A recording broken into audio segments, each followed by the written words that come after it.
मिर्जापुर के धमोन गांव में एक खुशहाल परिवार रहता था। इस परिवार के मुखिया बुद्धू राय थे। उनके 3 बेटे और 3 बहुएं थीं।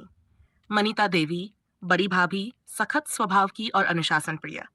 पूजा देवी, मंजली भाभी, शांत और सब्र रखने वाली। गुंजा देवी, छोटी भाभी, चुलबुली और मजाकिया।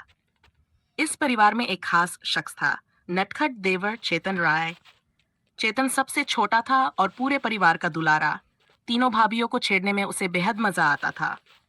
उसकी शरारतें कभी कभी भाभीियों को परेशान कर देती, लेकिन अंत में सब हंसी खुशी में बदल जाता।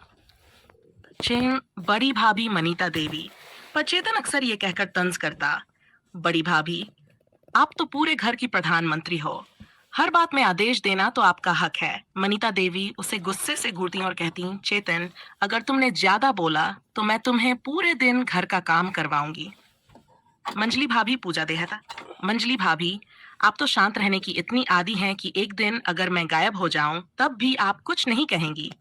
पूजा देवी बस मुस्कुरा देती और कहती, शरारती लड़के, कभी तो सीरियस हो जाओ। छोटी भाभी गुंजा देवी के साथ उसकी लड़ाई मजेदार होती। गुंजा भाभी, आप तो मुझसे भी ज्यादा नटखट हैं। लगता है मेरी तरह बचपन में बहुत मार खाई होगी।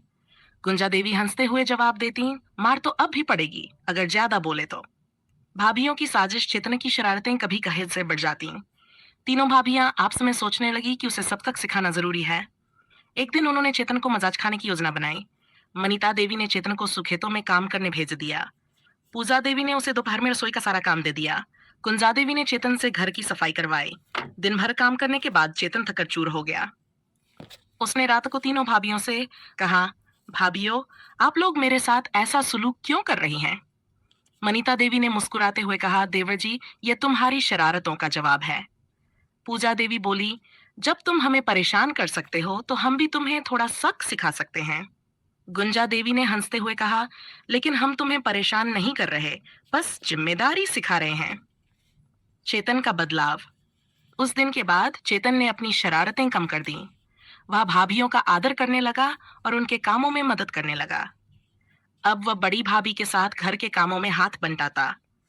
मंजली भाभी से अपनी पढ़ाई और जिम्मेदारियों की सलाह लेता। छोटी भाभी के साथ मजाक मस्ती करता, लेकिन उनकी बातों का मान भी रखता। रिश्ते का महत्व। चेतन और तीनों भाभीियों का रिश्ता पहले से भी मजबूत हो गया। तीनों भाभियां उसे छोटे भाई की तरह प्यार करती और चेतन उनकी हर जरूरत का ख्याल रखता। अब मिर्जापुर में हर कोई कहता, चेतन और उसकी भाभियां आपसी प्यार और रिश्तों की सही मिसाल हैं। अंत। चेतन राय की शरारतें और तीनों भाभियों का प्यार ये सिखाता है कि एक परिवार में नोकझोंक और हंसी मजाक के बावजूद आपसी समझ और स्नेह रिश्तों को और गहरा बना देता है। उनका घर अब खुशियों से भरा हुआ था, जहां हर रिश्ता अपनी जगह अनमोल